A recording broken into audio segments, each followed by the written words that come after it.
केवल हत्यारे हो तुम। तुम्हें तो देखते तुम्हारे माता पिता का अनुमान लगाया जा सकता है।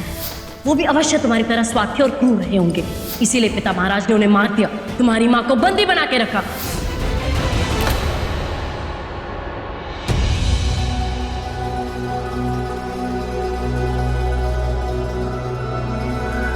क्या हुआ चंद्र? ऐसी शक्ल क्यों बना रखी है? उसका इतना साहस! इसे कैसे कह सकती हो?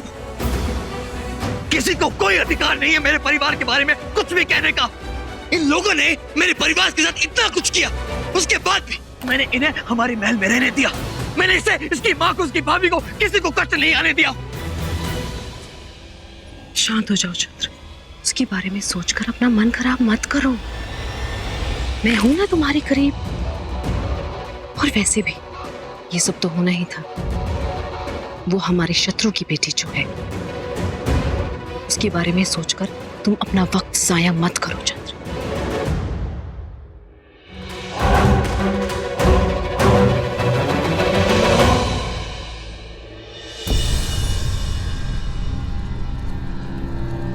ये किसकी परछाई थी? इस समय कौन हो सकता है?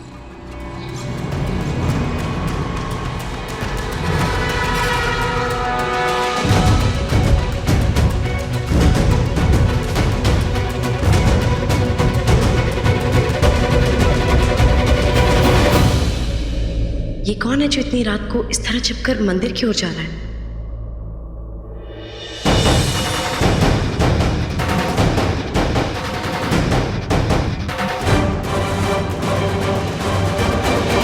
छाया?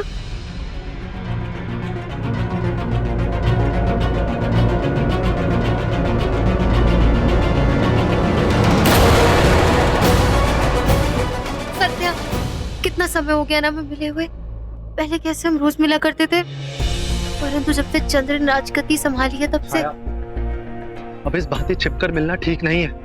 हम वैशाली में मिले थे और तब से लेकर आज तक हमने अपने प्रेम संबंध को छुपा कर रखा है। पर छाया, अब तुम्हारा भाई मगध का राजा बन गया है। वो कभी नहीं चाहेगा कि मगध की राजकुमारी का विवाह एक सोना गढ़ने वाले के साथ हो। छाया, इस बार तो मैं यहाँ पर तुम्हारे भाई के विवाह के लिए गहने लाने के बहाने से आ गया, पर हर बार ये बहाना नहीं मिल पाएगा छाया। परंतु मैं स्वयं को राजकुमारी नहीं समझती हूँ। मैं सिर्फ तुम्हें चाहती हूँ। छाया, तुम समझती नहीं हो, ये सब इतना सरल नहीं है। सत्य तो ये है कि अब तुम एक राजकुमारी हो और मैं एक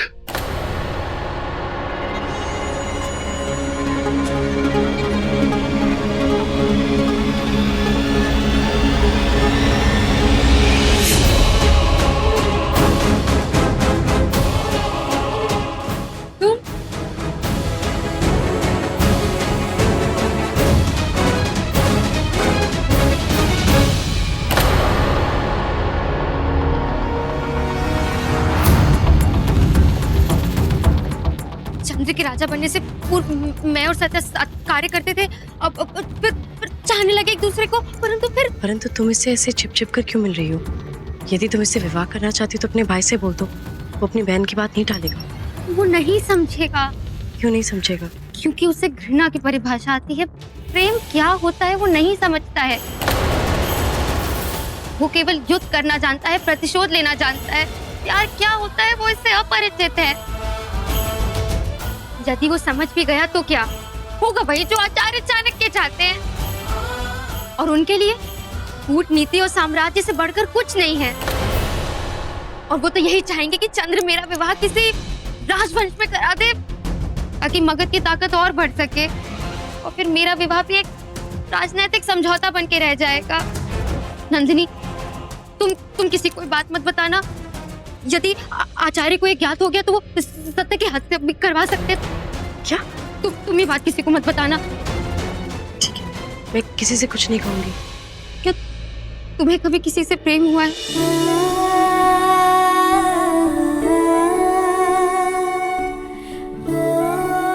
हाँ, अपने पिता महाराज से। निश्चित रूप से पिता और प्रेमी की भावनाएं भिन्न होती है, परंतु उसका तेज और उसकी आत्मा एक ही होती है। आप जिसे सच्चे मन से प्रेम करते हैं, उसके लिए आप सब कुछ त्याग सकते हैं, हंसते हंसते अपने प्राण दे सकते हैं। वही प्रेम है। मैं भी सत्य से बहुत प्रेम करती हूँ। मैं उसके लिए अपने प्राण भी दे सकती हूँ, परंतु उसके प्राण जाते नहीं देख सकती। नंदिनी, मैं तुमसे विनती करती हूँ, भगवान के लिए अपना मुंह मत खोलना। नहीं, मैं किसी से ये बात नहीं कहूंगी।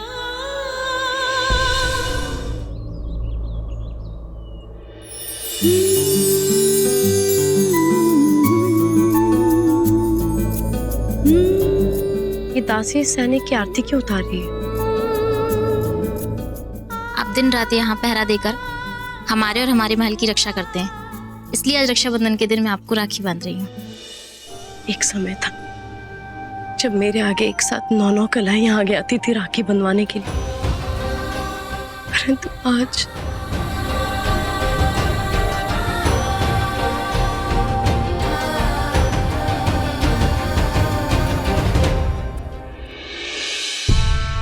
महाराज, ये है अजमेर के राजा, काशी, छेदी, पांचाल, गंधार और कलिंगा के महाराज।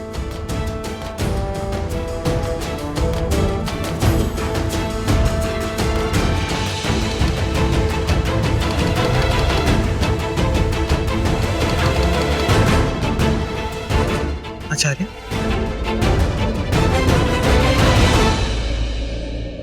आचार्य, मैं कहने के लिए क्षमा चाहूंगा, किंतु क्या आपने इन्हें भी आमंत्रित किया है? हाँ चंद्र, क्योंकि मगध पर हमारी जीत में इन डकैतों का भी महत्वपूर्ण योगदान है। और आज जब हमारे राज्य के 16 जनपदों के राजा हमारे राज्य की सीमा विस्तार हेतु यहाँ एकत्रित हुए हैं, तो इन्हें भी सम्मिलित होने का अधिकार है। जी आचार्य, जैसा आप उचित समझे। आज एक अत्यंत ही महत्वपूर्ण घोषणा के लिए आप सबको यहाँ आमंत्रित किया गया है। मैं मगध नरेश चंद्रगुप्त मौर्य घोषणा करता हूं कि संपूर्ण भारत की उन्नति के लिए कन्याकुमारी अंतरिक्ष से अतक तक, बंगसेंग और कटक तक राज्यों की नीतियां मगध के महामंत्री मेरे आचार्य चाणक्य ही सुनिश्चित करेंगे। हमारा निर्णय है कि हर एक राज्य में कम से कम 8 मंत्रियों का मंत्रि परिषद, जो कि धर्माध्यक्ष, राष्ट्रपाल और अमात्य परिषद से सुझाव लेकर राजा को उसका कर्तव्य निभाने में उसकी सहायता करेगा।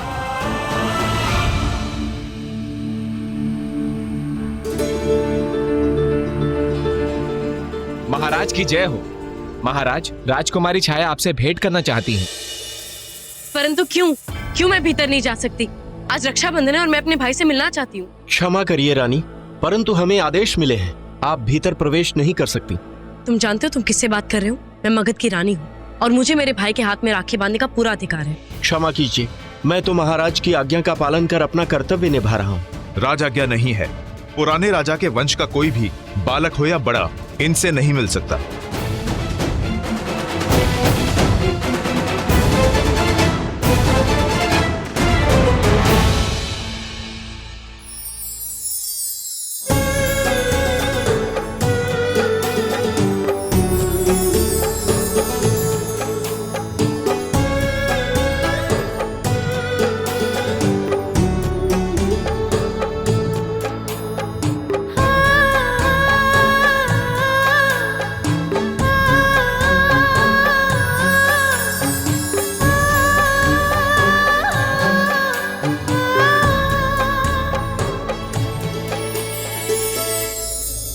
आज मेरे जीवन में पहली बार तुमने मुझे राखी बांधी है। मैं मानता हूँ कि इतने वर्षों तक हम एक दूसरे से दूर थे और इतने वर्षों तक मैं तुम्हें कोई उपहार नहीं दे पाया, किंतु इतने वर्षों की भरपाई मुझे अवश्य करनी है। अर्थात मैं तुम्हें एक नहीं अपितु 2 उपहार दूंगा। मेरा पहला उपहार होगा, मैं तुम्हें वचन देता हूँ कि जीवन भर मुझसे कुछ भी मांग लो, मैं तुम्हें अवश्य दूंगा। और मेरा जो दूसरा उपहार है वो शायद तुम्हारे जीवन का सबसे सर्वश्रेष्ठ उपहार होगा। ऐसा लगता है कि चंद्र ने मेरे मन की बात जान ली है। क्या वो जान गया है कि मैं और सत्यजीत एक दूसरे से प्रेम करते हैं? इनसे मिलो। ये कलिंगा के राजकुमार करणदेव, ये मेरे प्रिय मित्र हैं और तक्षशिला में सहपाठी भी थे। इसलिए आज सबके समक्ष ये कहते हुए मुझे अत्यंत प्रसन्नता होती है कि मेरी प्रिय बहन और कलिंगा के राजकुमार करणदेव का संबंध मैं सुनिश्चित करता हूँ।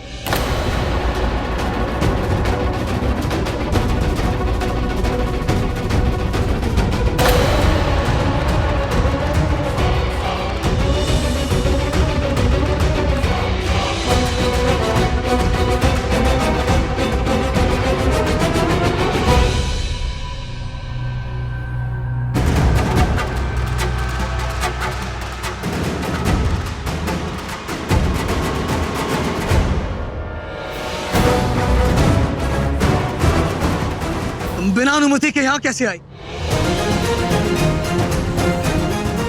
न्याय मांगने वालों के लिए राजा की अनुमति की आवश्यकता नहीं है। मगध के हर एक निवासी को न्याय मिलना उसका संपूर्ण अधिकार है, फिर चाहे वो मगध की महारानी क्यों ना हो।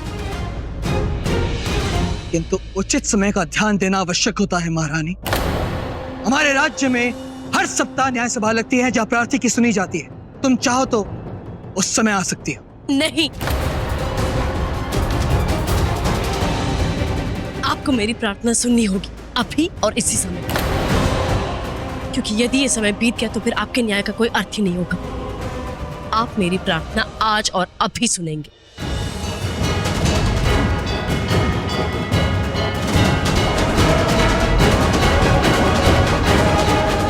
बताओ किसके विरुद्ध है तुम्हारी प्रार्थना? मगधराज के विरुद्ध।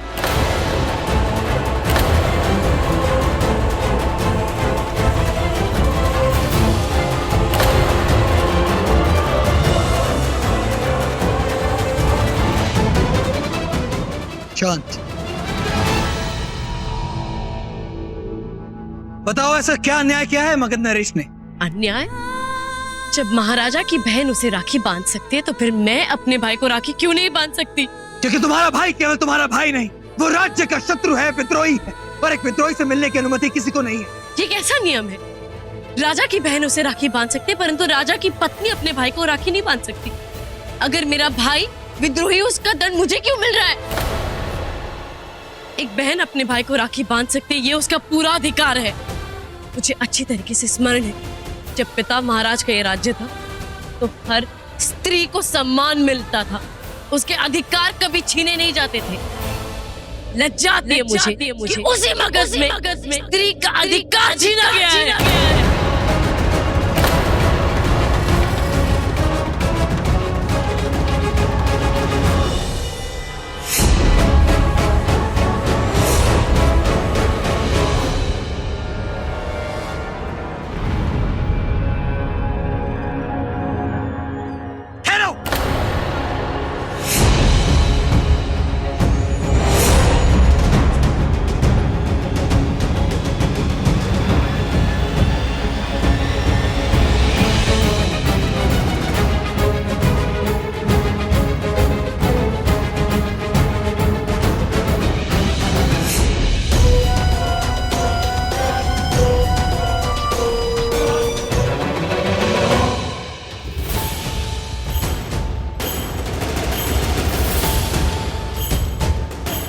तुम्हारे पिता के राज्य में स्त्रियों की क्या दिशा थी, यही जानना चाहती हो ना तुम?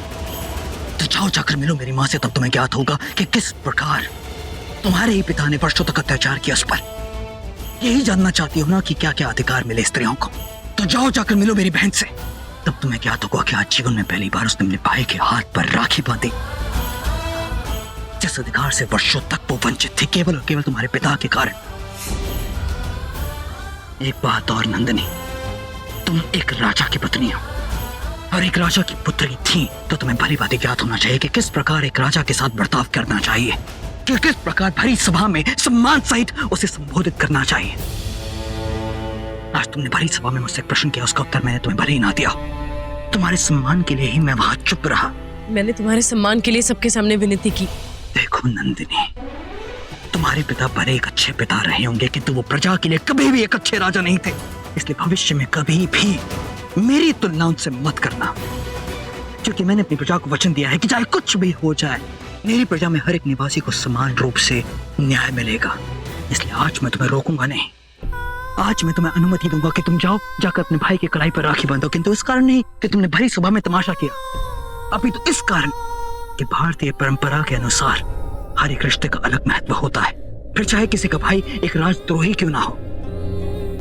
इसलिए आज मैं तुम्हें अनुमति देता हूं कि जाओ, जाकर अपने भाई की कलाई पर राखी बांधो।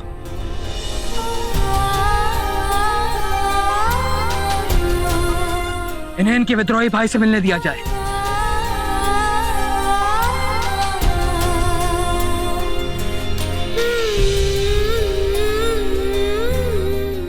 रानी, आप भीतर प्रवेश कर सकती हैं।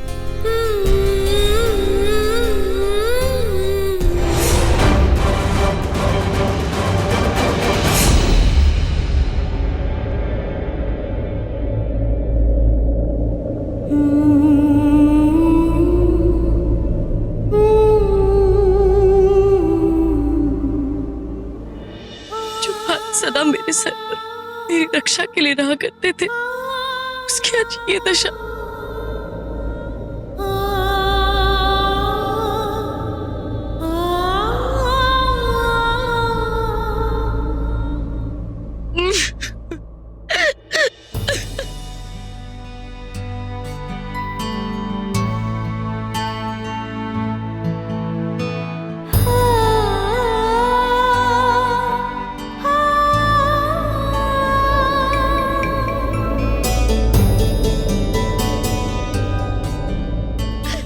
भैया, नंदिनी,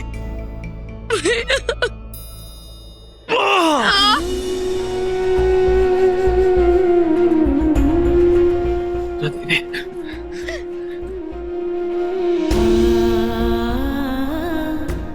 बस इतने में घबरा गई। नंदिनी, इन लोगों ने मुझे पीड़ा देने के कितने प्रयत्न किए, पर फिर भी मेरे मुख पर संतोष है। मुझे ज्ञात है मेरे भैया बहुत शक्तिशाली है, बहुत बलवान है, उन्हें कुछ नहीं होगा। नंदिनी, तुम यहाँ क्या कर रही? तुम्हें आने किसने दिया? आज के दिन में कैसे नहीं आती भैया? आज रक्षाबंधन जो है,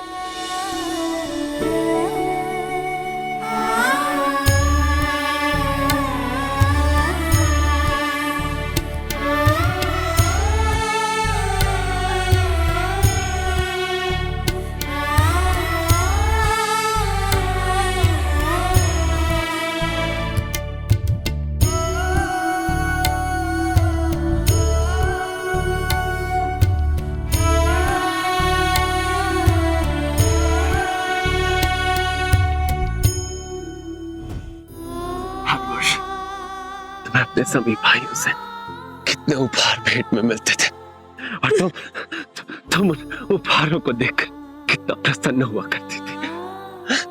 पर इस बार मेरी विवशता देखो नंदिनी, मेरे पास तुम्हें देने के लिए कुछ भी नहीं।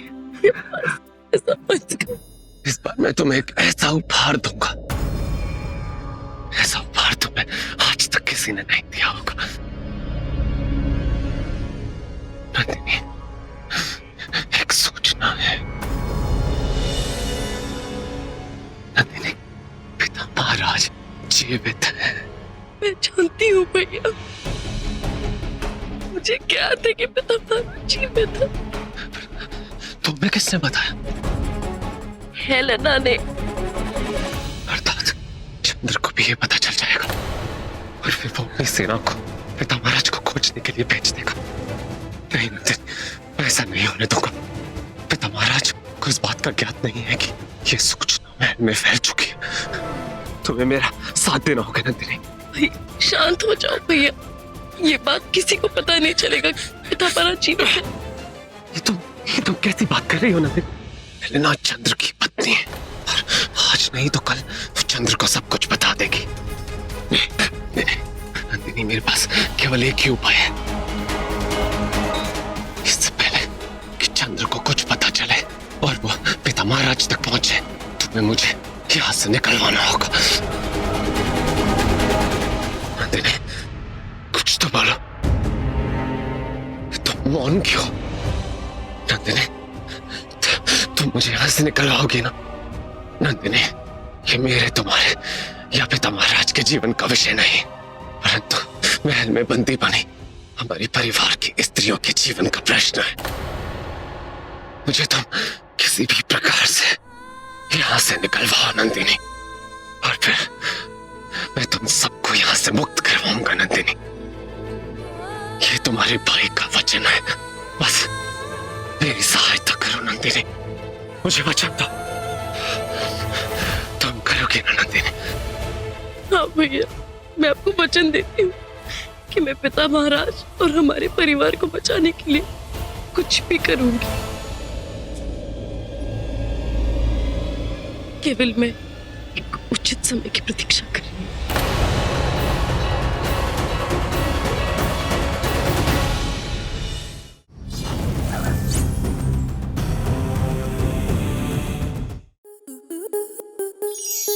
आपके मनोरंजन पर अब नहीं लगेगा कोई ब्रेक। स्टार प्लस के बेहतरीन शोज देखने के लिए लाइक, शेयर और सब्सक्राइब करें स्टार प्लस यूट्यूब पेज को।